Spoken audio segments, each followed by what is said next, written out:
What's up, everybody? This is Chris Sarabrio. Another edition of the Car Concierge Show, the show that helps with the buying, selling, maintaining, and repairing of your vehicle.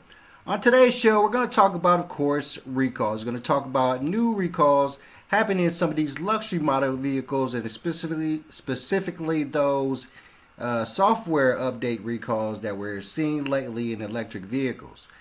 Next up, we're going to talk about how GM has decided that it's going to take one of its EV plants and switch it back over to a gas plant, showing that the EV market has started to slow. And last but not least, we're going to head over to a prominent podcaster and look at his interpretation of how EVs are doomed to fail in the future. So let's jump straight in. First off, we're going to jump into recalls, of course. As always, we do a standard recall segment here on the show, and today's recall is going to be with BMW. And of course, and we're going to start seeing this a lot, it's going to be a software update recall specifically for EV vehicles. So it's going to be a situation where this is going to happen a lot. And I'm telling you guys, a lot. Specifically as we get to a world where there's just a lot more EV vehicles on the road. So let's check this out and then we'll talk about it after. We're diving into a significant issue that's impacting BMW's electric vehicle lineup. Recently, the company announced a recall due to a potential power loss risk linked to a software glitch. This isn't just a minor hiccup, it's a serious concern for anyone who owns or is considering one of these vehicles. The recall affects several models, including the BMW i4 and iX. These vehicles are at the forefront of BMW's electric push, showcasing impressive technology and performance. However, the software issue could lead to unexpected power loss while driving, which poses a safety risk. Imagine cruising down the highway, and suddenly your car loses power. It's a nightmare scenario that no driver wants to face. So, what's causing this glitch? It turns out that the software controlling the vehicle's power management system has a flaw. This glitch can interfere with the car's ability to maintain power, especially under certain driving conditions. BMW has recognized the seriousness of this issue and is taking proactive steps to address it. They're implementing a software update that will fix the glitch and restore confidence in the safety of their electric vehicles. This situation highlights a crucial aspect of electric vehicles: the importance of reliable electronic components. Unlike traditional vehicles, which rely heavily on mechanical systems, electric vehicles are deeply integrated with software and electronics. A small glitch can have significant consequences. This is why manufacturers like BMW are investing heavily in robust testing and quality assurance processes. They need to ensure that their vehicles not only perform well, but also keep drivers safe. First line, the AI system said, because you can almost tell that this is an AI dude. Probably a dude, but still AI. But they're not doing robust testing. That's the problem. The problem is that the testing is not as robust as it was back in the day. And that's because they have this desire to get these vehicles out as quickly as possible. So they just rely on the technology to work the way that it was designed to work, and then doesn't put into effect the fact that this new technology is in a vehicle that's going to be moving, bumping around on roads, turning all kinds of ways, going at certain speeds, stopping drastically. So it doesn't take those intricate details into effect when they build the technology that goes into these vehicles. So when you start having this technology, these vehicles, then driving these vehicles as you normally would, then that's when the problems start to happen. That's why the long test drives that some of these automakers used to do were very useful, because it taught you that in real action, in real time, what these cars could do and what the technology could do under force when driving the vehicle. Looking ahead, BMW is committed to enhancing its electric vehicle architecture. They're developing new platforms that will support advanced features and improved performance. And that's pretty much what everybody's trying to do. And it's what everybody's going to have to do. There's no way around that, because this is one of those situations that I talk about a lot when I talk about the upload TV shows of the world, or that one movie, that Obama movie that showed the Teslas crashing into each other on the highway. In these systems, with these all of this software and all this technology and all this electronics, this software has to be top notch, or you're talking about massive accidents because of just a glitch that turns the power of your vehicle off while you're driving down the highway. That could be drastic, extremely drastic, if your vehicle was just to cut off while you're driving down the highway doing 60, 70 miles an hour. We're talking about situations that could become so devastating in these vehicles if certain attributes aren't met. And when it comes to technology and software and electronics, it has to be to the utmost. It has to be workable and have fail safes that if you have a glitch, as he kept saying, in the system, then it's going to shut the vehicle down to a point where it doesn't harm you or doesn't cause an accident in the vehicle. And that's kind of, you have these in, the regular vehicles, like specifically with certain engines and certain vehicles, you have what's called a limp mode, where, if the engine thinks that it's running too hot and it shouldn't be, continue to run, it will cut power to itself and it put itself in what's called limp mode, and it'll be on, but it won't be available for you to use to keep you from driving the vehicle, to keep you from being in an accident. So these newer model vehicles just don't have that. They have all this software and technology, and you hope that they have, the things that maybe would prevent fires, but we know that's not true. When the flooding over in Florida happened and all those electric vehicles start to get wet, they start to catch fire. So what we're talking about is that, specifically with recalls, because recalls have been really aggressive over at least the past year, probably the past couple years. You've just seen so many recalls popping up left and right, to the point where we've been able to do a recall segment in almost every show the last couple of months, because the research and development is just not there. And it's going to get worse when it comes to these electric vehicles, because these automakers have to get these electric vehicles out to these people to keep the electric vehicle market going, because as these next couple of stories are going to show, the electric vehicle market has started to slow down. So let's keep going. So, as I said, the electric vehicle market has slowed down, and GM is starting to show that it thinks that the electric vehicle market has slowed down as well, because it has decided that it's going to turn a factory that it has from electric vehicles to gas-powered trucks and SUVs. Now, this is a reader, so bear with me. This is going to be Yahoo Autos.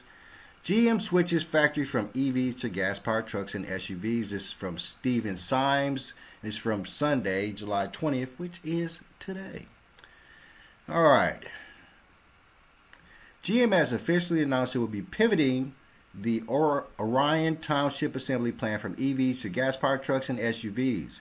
This comes as the market for all-electric vehicles has cooled considerably, thanks in no small part to the Trump administration dismantling government mandates, forcing consumers into EVs.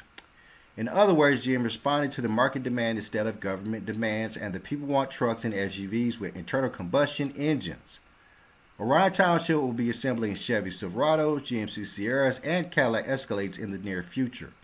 Ironically, GM received $480 million in grant funds from the state of Michigan to build EVs at that site. Governor Gretchen Whitmer celebrated the high-tech jobs, which would result as the state was leading the government-backed move to electrification. It's funny how fast the tables can turn. Now Governor Whitmer is celebrating this turn of events, trying to pretend like this is what she wanted all along. In an official statement released on Tuesday, she celebrated the good-paying union auto jobs that will result from the move. That's just politics 101. When things don't go your way, twist it into the victory you need to look good. Wow. They hitting Whitmer hard. Production at Orion Township will be in addition to GMC Sierras, Chevy Silverados, and Cadillac Escalade production ongoing at other plants. GM told the Detroit Free Press production of the trucks and SUVs will begin in early 2027. The automaker cites strong demand as the reason for the move, which in turn means demand for EVs is weak, something we've known for some time. The auto giant also knew demand for electric cars was softening as it pushed back plans for the Ryan Township plant several times in 2024. It was probably waiting to see if Biden and then Harris would continue the government status quo, or if Trump would come in and disrupt things. That's crazy business. That's crazy business. So what we're talking about is the EV market has cooled down. People are starting to see the problems when it comes to EVs. They're not saving as much money when it comes to the EV mandates and all the all the help you would get when you were purchasing the EV, all the credits and tax write-offs you would get because you have an EV vehicle. All those went away when Trump became president again. So, it's just not as applicable to buy EV vehicles. Now, mind you, if you're trying to do what they really said that EV vehicles were for, trying to save the earth and trying to stop, polluting the air and all these type of things, then, you still want to get into EVs. But, the EVs are coming with lots of problems and that, people didn't foresee in their past. They're realizing that in some cases, if you don't have, your solar panels and your Tesla power packs at your homes and all these type of things, and you're not saving money with electricity like that, then you come to the realization that if you have an EV vehicle and you're plugging it into your home, it's pretty much just like you're buying gas for a regular vehicle. So there's just a lot of reasons that the EV market has cooled down, and GM is just reacting to that by maintaining the plant, which, they didn't close the plant, which would make us completely upset, but maintaining the plant, but changing it over to products that are selling well. Now, this is something I talk about a lot. And I talk about a lot how the GMs, the Fords, hell, even the Toyotas, these automakers are going to have to start to eliminate certain model vehicles and concentrate on the model vehicles that are selling. That just makes sense. It just makes applicable sense that you would just stop selling the vehicles that are not selling, stop making the vehicles that are not selling, but of course you still have inventory of them. You probably still have parts after 2 years, aftermarket parts can be made for them so they can still be on the road. And you concentrate on selling the vehicles that are hot, that people are buying. And right now, that's just not EV vehicles. So GM decided it's going to pivot. Now, last but not least, and this is going to be a really quick show, guys. It's a beautiful Sunday. It's rodeo weekend. Had a fantastic day out at the Salinas Rodeo yesterday. Probably gonna hurry up this show real quick, get up out of here so I can head back over there today. Get my country boogie on and have some fun. But last but not least, we're going to check out Motoring USA, and it's a British guy, which often messes me up about the company or podcast be calling Motoring USA. But this is a British guy, and he went off of Cox Automotive's deduction of the EV industry and how it is doomed. I wanted to check that out because, I am, of course, the EV hater. And I tell you all the time that EVs are going down. It's just going to be a problem in the future. And he just, bringing out exactly what I said to you. And we're going to talk about it. Found an interesting report here from Cox Automotive. They have a rather pessimistic view when it comes to the future of electric vehicles. They have predicted that, quote, their sales will collapse, end quote. Why is this? Why are the days of electric vehicles numbered? Aren't they meant to be the future? Well, according to Cox, it's not quite as simple as that. Let's get into why, guys, during this video. So a lot of this view does come down to that one big beautiful bill. We have been talking about it a lot here on the channel, and while it is changing a lot of aspects to Americans' everyday lives, it also is changing how electric vehicles are going to be sold. The $7,500 grant that was, of course, available for new electric vehicles, and also there was a smaller grant as well for used electric vehicles, that is being scrapped as of September 30th of this year. Yeah, I mean, and you know, people just love to save things. They love that the thought process of getting things on a bargain. So the minute that they scrapped those, you know, entities for the EV sales, of course sales took a hit. The idea that you were not only saving the world but saving money is always going to be beneficial to most people, and they're going to see that as a reason to advance themselves and keep their pockets kind of tight at the same time. So once you take that away, it's going to be some downgrade on the people who are buying EV vehicles. To buy electric vehicles after that point will of course go down. In the meantime, a lot of people who've been thinking about getting electric vehicles most likely will. This is the best time to get one. You're gonna get that $7,500 grant. Why not do it? Of course, if you're gonna do it now. So after September, the sales figures of electric vehicles, I predict, are going to absolutely plummet. I 100% agree with that assessment. But what Yeah, and of course that's what we're saying. And when I coined the term tariff buying, those people who realized that when President Trump came into office that, you know, these type of situations are going to happen, all the kinds of fears they were going to have because the cost of the vehicles are going to go up, even the gas-powered vehicles because of tariffs. People start tariff buying vehicles, just buying vehicles right away, just trying to get ahead of any increase in price because of tariffs. This is going to be almost the same situation. You're going to run into a lot of people just running out there and EV buying, best term I can come up with, but EV buying because some of those incentives are still there that they can use. So they want to jump on it and buy their EV when they can use those incentives. But once those incentives are gone, the EV market is going to plummet. What about the longer term vision for electric cars? What is the perception around them? Well, it depends on your circumstances. It depends on your viewpoint. It depends on your lifestyle, where you live.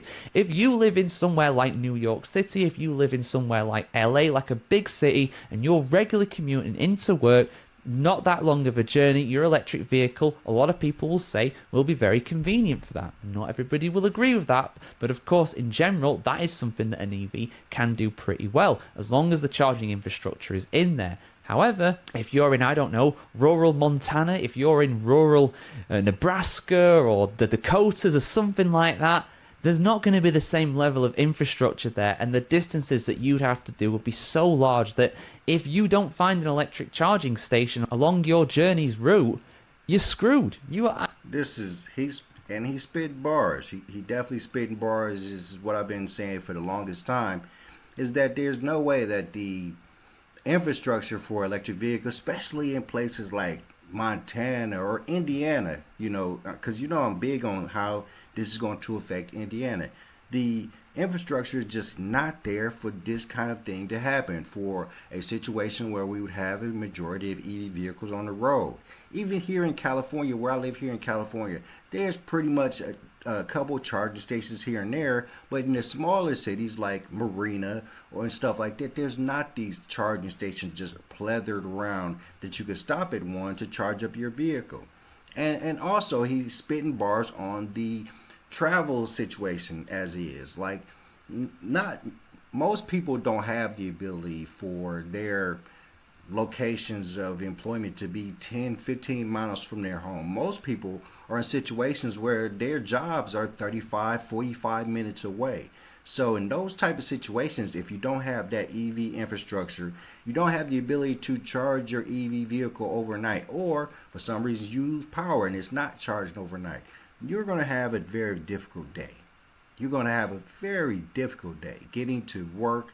You know, probably going to use up majority of your charge. You're going to have to find some situation that at work or during work or during lunch or after work, you would have the charge of your vehicle for you to get home. And that's just going to be a horrible process for a lot of people. And that's what I'm talking about. The infrastructure is just not there. I always tell people, if you're really going to go about buying an EV vehicle, make sure you have the ability to charge that EV vehicle at your home. And if you work in a situation where your job is extremely far from your home, an EV vehicle is going to be a hard sell for you. Absolutely screwed. It is. There's no two ways about it. So it is not for everybody, especially in a country as vast and as varied as the US. And Cox, of course, have highlighted Tesla. Their sales have been dropping a lot recently as well around the world, including in the US. But despite that, Tesla still has around 45% of the EV market in the US, for now at least. But in fairness, some electric vehicle sellers have been really struggling in the US of late. There have been other factors around that. It's not specific just to electric vehicles themselves, but with that big beautiful bill coming into place, and realistically I don't see that being changed or repealed anytime soon. Maybe at the next election if the Democrats get in, but again, that is a massive if, and we're not going to talk about US politics here on the channel with that one, but you get my point. They are not going to get rid of it anytime soon, and this could really potentially, according to Cox, be a death blow really for electric vehicles in. Yeah, and also you have to believe that even in the slightest bit that the war between Musk and Trump is not helping the EV market at all. And previously, when they were together and working together really well and Doge was going really well, I thought that at that point, that friendship would advance the EV market, advance EV vehicles, because it would be helping Tesla along, because Tesla, Elon Musk, Tesla, they were Trump together. Trump was doing the whole commercial on the White House lawn of him buying the Tesla. So I thought that would help the EV market. But now that they're at war and, Trump has set down in the big beautiful bill that he's going away from all these EV mandates and incentives, that, it's just going to be more downhill, because we have to understand that Tesla is the biggest EV market, EV company here in the US. So if it's taking a hit, then pretty much the EV market all the way around is going to be taking a hit. The US. But guys, let me know what you think about this in the comments below. Is the future of electric vehicles in the US doomed? I want to hear what you have to say as always. Like, share, comment, subscribe. As always, guys, if you want to see more of this, and have a great day wherever in the world today, guys. See you very soon. Yeah, I really love that guy's show. So I think EVs are doomed. I'm not an EV fan. Everybody calls me the EV hater. And it's well deserved, because, once it came about that I couldn't get the EV that I wanted, man, forget EVs. I would rather go with the hybrids, because we just don't have the problems. I like long trips. Most people like long trips, until we have EVs that can take extremely long trips on one charge. We just talked about the Lucid one last week. Look, EVs is taking a major hit right now, and it's because we jumped on it way too soon. Other companies probably are a little advanced, a little more set for EVs to be the mainstay of the vehicles on their roads. We are not. We are trying to jump into a world that we weren't prepared for, that we needed time to study and make sure it was something that we wanted to do. With California and other states trying their best to move forward with EVs because they want to save the planet and, clean up the air and all these beautiful things, they need to slow their butts down, because we're just not ready for it, and it's causing more problems than it's causing solutions for all the problems. We need to make sure we understand that EVs are great things, but we have to slowly mix them into the automotive world that we already have. Now, mind you, if it takes over our automotive world, I'm fine with that. But to try to force it to take over our automotive world is causing way more problems than it is fixing solutions, or causing way more problems than it is fixing problems. All right, guys, I'm going to head back out to the Slimness Rodeo, get my boogie on. It's a pleasure as always. Please hit the like, share, subscribe button. Hit me in DMs if you have any questions about cars or anything else. And I'm out. Peace.